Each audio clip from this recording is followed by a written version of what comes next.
지문을 같이 한번 보겠습니다.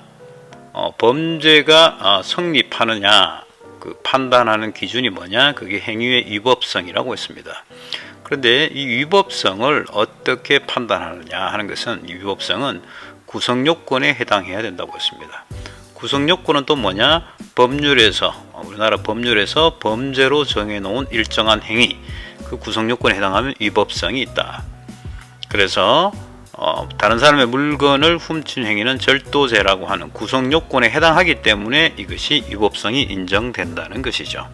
만약에 어떤 사람의 물건을 훔쳤는데 그것이 우리나라 법률에 정해놓은 구성요건에 없으면 그 사람의 행위는 당연히 위법성이 인정되지 않는 거죠.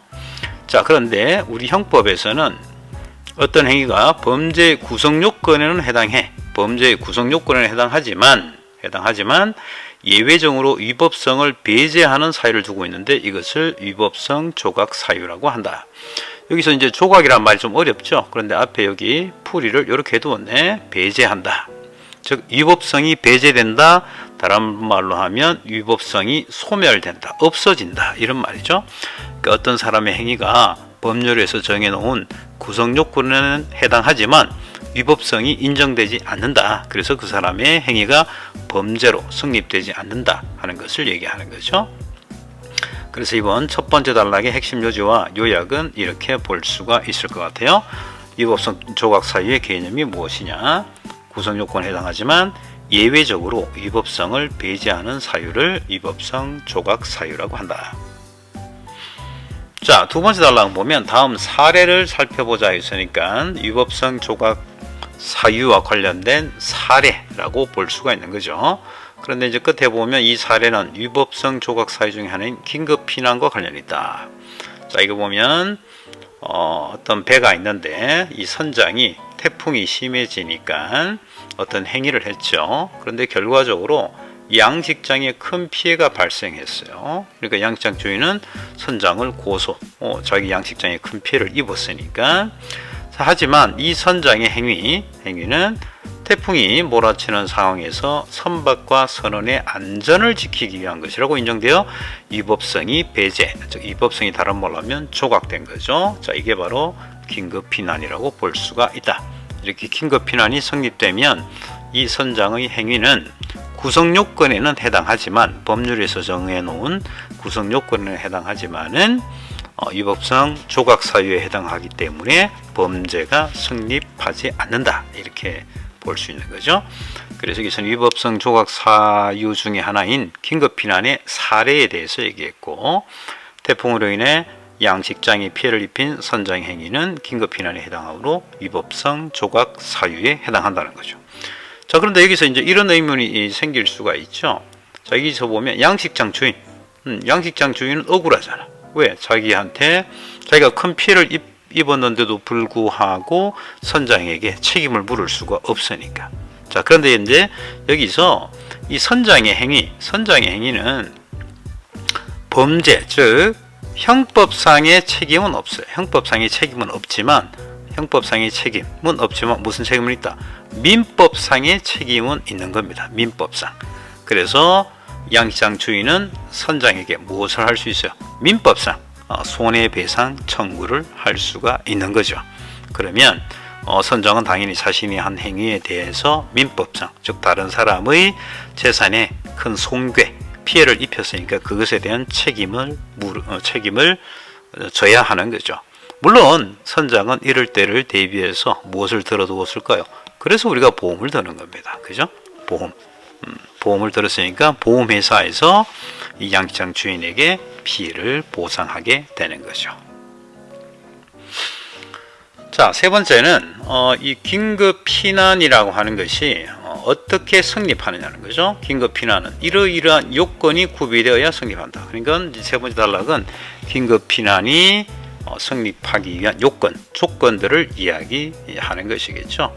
여기 보면 자기 또는 타인의 법익에 대한 현재의 위난을 피하기 위한 상당한 이유 있는 행위일 때만 긴급 피난이 성립한다는 거죠. 그래서 이 밑에는 보면 방금 얘기한 이 조건들에 대해서 아주 구체적으로 설명해 놓은 겁니다. 그러니까 여기 보면 자기 또는 타인의 법익이 있는데 자기 또는 타인의 법익 이것이 어디까지 포함되는지 이것을 이야기했고, 그 다음에 또 얘기한 현재 위난이라는 것이 어떤 경우를 얘기하는지 이야기를 했고, 그 다음에 이 현재 위난이라는 것이 어떻게 결정되느냐, 객관적으로 개별적으로 판단해야 된다. 고의로 자초한 위난에 대해서는 긴급 피난이 인정되지 않는다.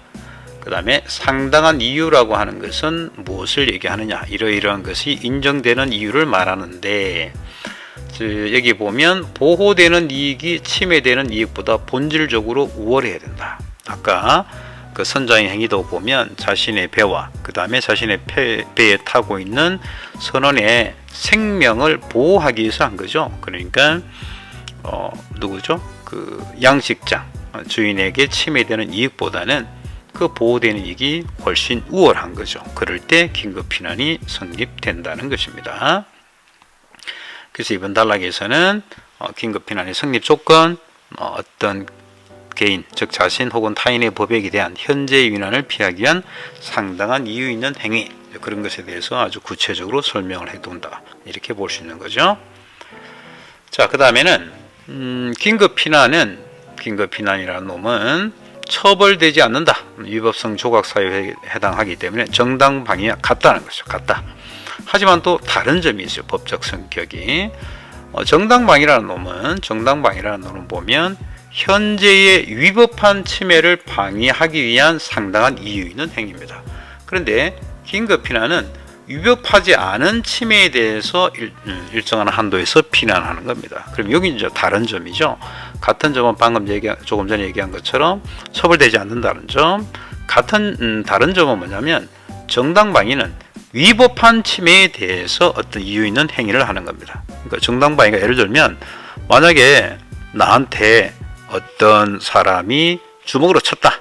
선생님이 폭행을 당했죠. 그러면 내가 내 생명을 건지기 위해서 그 사람을 나도 반격해서 때렸다. 이렇게 예를 들어보죠. 그러면 나를 때린 그 사람의 행위는 어떻게? 위법한 침해죠.